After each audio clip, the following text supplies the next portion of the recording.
Selamat siang, perkenalkan nama saya Devinia Angelina. Saya dari kelas A2 Manajemen Pagi, NIM 1910416887. Dosen pengampu Bapak Adi Mursalin, SEMM. Baiklah, di sini saya akan mempresentasikan materi mengenai manajemen distribusi internasional. Teori menurut Warren J. Kagan tahun 2003. Saluran pemasaran atau saluran distribusi marketing channel adalah saluran yang digunakan oleh produsen untuk menyalurkan barang sampai ke tangan konsumen atau pemakai industri. Menurut Kotler, saluran pemasaran adalah sekelompok perusahaan atau perorangan yang memiliki hak pemilik atas produk atau membantu memindahkan hak pemilikan produk ketika akan dipindahkan dari produsen ke konsumen. Saluran pemasaran antar satu dengan bagian lainnya merupakan satu kesatuan yang saling bergantung, sehingga membentuk sistem saluran pemasaran atau marketing channel system. Saluran pemasaran mempunyai andil dalam menyampaikan barang ke konsumen, yaitu sebagai agen.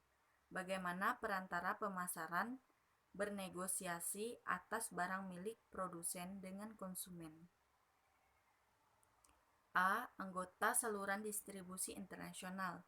Yang pertama ada distribusi tidak langsung. A. Agen. Yang pertama perusahaan manajemen ekspor atau PME, Export Management Company. Yang kedua, agen ekspor perusahaan atau manufaktur ekspor agen. Yang ketiga, asosiasi web promer. Dan yang keempat, agen komisioner dan agen pembeli yang dikendalikan negara. B. Pedagang perantara. Yang pertama, pedagang ekspor. Yang kedua, koperasi pengekspor. Dan yang ketiga, pemasok ekspor. Selanjutnya, distribusi langsung. A. Distribusi langsung melalui agen. B. Perwakilan agen. C. Agen pembeli. Dan D. Pialang ekspor. Selanjutnya ada distribusi langsung melalui pedagang perantara. Pedagang perantara mengambil alih produk atas pembelian produk dan kemudian menjualnya kembali dengan nama pribadi. A. Distributor ekspor. B. Pengecer luar negeri. Dan C. Pemborong ekspor. Selanjutnya, saluran distribusi milik perusahaan. Salah satu alternatif untuk mendistribusikan produk ke luar negeri adalah dengan membuat saluran distribusi sendiri. Dan selanjutnya, pasar kelabu. Pasar kelabu merupakan salah satu alternatif yang bisa digunakan untuk memasarkan produk pasar internasional, di mana distribusi barang di sini dilakukan melalui saluran yang tidak memiliki otoritas. B. Keputusan desain saluran. Dalam menentukan saluran pemasaran, produsen harus bisa memilih saluran apa yang praktis. Berikut beberapa tahapan yang perlu diperhatikan dalam kaitannya mengambil keputusan desain saluran yang tepat, antara lain, yang pertama, menganalisis kebutuhan konsumen. Yang kedua, menentukan tujuan saluran. Dan yang ketiga, mengidentifikasi alternatif utama. A. Distribusi intensif adalah strategi yang dilakukan anggota pemasaran dengan cara menyimpan sebanyak mungkin stok produk di toko dengan maksud produk tersebut tersedia dimanapun dan kapanpun konsumen menginginkannya.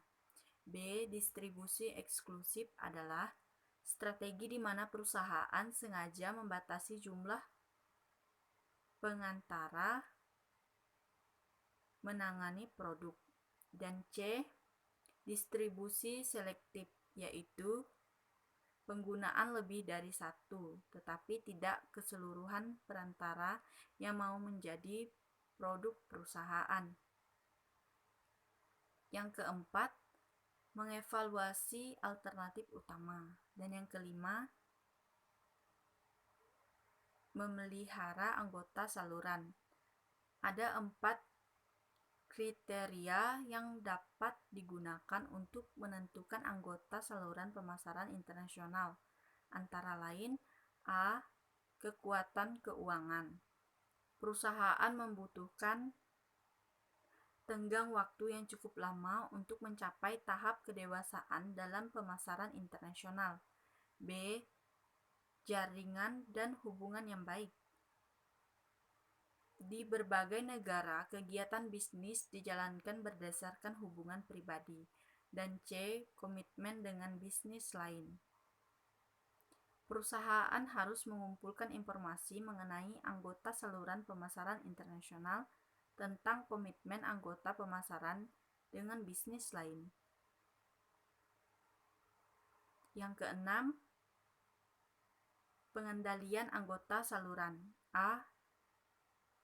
Kekuatan koersif. Kekuatan koersif berupa ancaman dari produsen untuk menarik sumber daya atau menghentikan hubungan kerjasama dengan anggota saluran. B. Kekuatan penghargaan. Kekuatan penghargaan berupa penawaran ekstra dari produsen kepada konsumen sebagai wujud penghargaan atas keberhasilan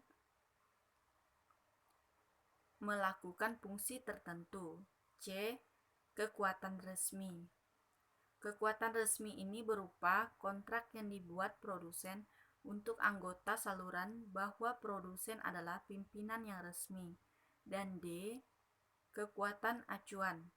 Produsen sangat dihormati sehingga anggota saluran merasa bangga bekerja sama dengannya. Sekian video presentasi saya ucapkan terima kasih.